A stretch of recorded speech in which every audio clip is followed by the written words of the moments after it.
Trump and Putin closer than ever to a deal that could freeze the Ukraine war and lock in Russia's gains.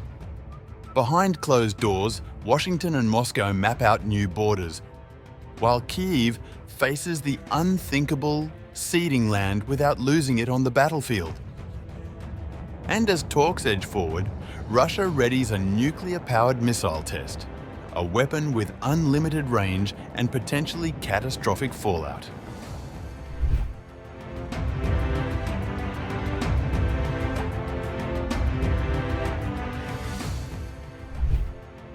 A ceasefire in the Russia-Ukraine war could finally be in sight. Sources told Bloomberg on August 8th that Washington and Moscow are aiming to reach a deal to halt the war in Ukraine that would lock in Russia's occupation of territory seized during its military invasion. Speaking to Bloomberg on condition of anonymity to discuss private deliberations, the sources said, U.S. and Russian officials are working toward an agreement on territories for a planned summit meeting between Presidents Donald Trump and Vladimir Putin as early as next week. The U.S. is working to get buy-in from Ukraine and its European allies on the deal, which is far from certain. The sources said that under the terms of the deal that officials are discussing, Russia would halt its offensive in the Kherson and Zaporizhzhia regions of Ukraine along the current battle lines. However, they cautioned that the terms and plans of the accord were still in flux and could still change. It's unclear if Moscow is prepared to give up any land that it currently occupies, which includes the Zaporizhzhia nuclear power plant, the largest in Europe.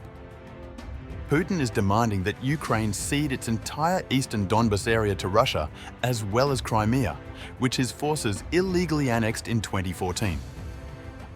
That would require Ukrainian President Volodymyr Zelensky to order a withdrawal of troops from parts of the Luhansk and Donetsk regions still held by Kyiv, handing Russia a victory that its army couldn't achieve militarily since the start of the full-scale invasion in February 2022. The agreement aims essentially to freeze the war and pave the way for a ceasefire and technical talks on a definitive peace settlement, the people said. The US had earlier been pushing for Russia to agree first to an unconditional ceasefire to create space for negotiations on ending the war that's now in its fourth year. Meanwhile, Ukrainian President Volodymyr Zelensky, who spoke to several leaders, said, "The United States is determined to achieve a ceasefire, and we must jointly support all constructive steps. A dignified, reliable, and lasting peace can only be the result of our joint efforts. Ukraine and all other European countries need a reliable peace and a guaranteed future. It is important that we share the same understanding. This can be achieved through U.S. support and European unity." The Kremlin said that Putin on August 8th held phone calls with Chinese President Xi Jinping and Indian Prime Minister Narendra Modi, as well as with the leaders of South Africa, Uzbekistan, Kazakhstan, and Belarus, to share details of his August 6th meeting with Trump's envoy Steve Witkoff in Moscow.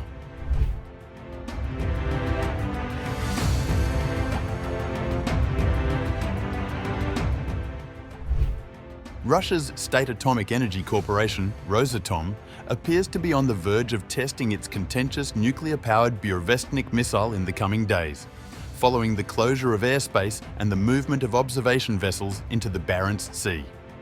According to the Barents Observer, which cited a notice to airmen from aviation authorities, Russia has closed a 500-kilometre stretch of airspace along Novaya Zemlya's western coast between 7 and the 12th of August, creating a restricted zone covering approximately 40,000 square kilometres.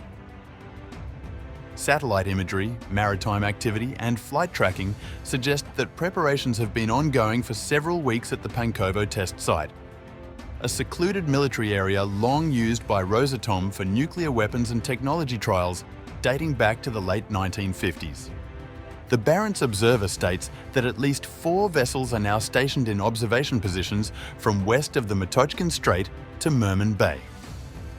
2 Rosatom aircraft have been deployed at Rogachevo Air Base, and a US Air Force WC-135R nuke sniffer plane has recently conducted surveillance flights over the Barents Sea, likely to monitor for signs of radioactive release. The Burevestnik, referred to by NATO as Skyfall, is a cruise missile powered by a nuclear engine, theoretically granting it unlimited operational range. Launched using a scramjet, its reactor is activated mid-flight. First unveiled by President Putin in March 2018, the Burevestnik can reportedly carry either conventional or nuclear warheads. Experts warn that any rocket motor failure or navigational error could release radioactive material over a wide area. Norway's intelligence service has previously cautioned that these tests risk accidents and local contamination. Norway's Finnmark region is just 900 kilometers from Pankovo. Testing at Novaya Zemlya is believed to have begun in 2017, with activity increasing substantially in recent years.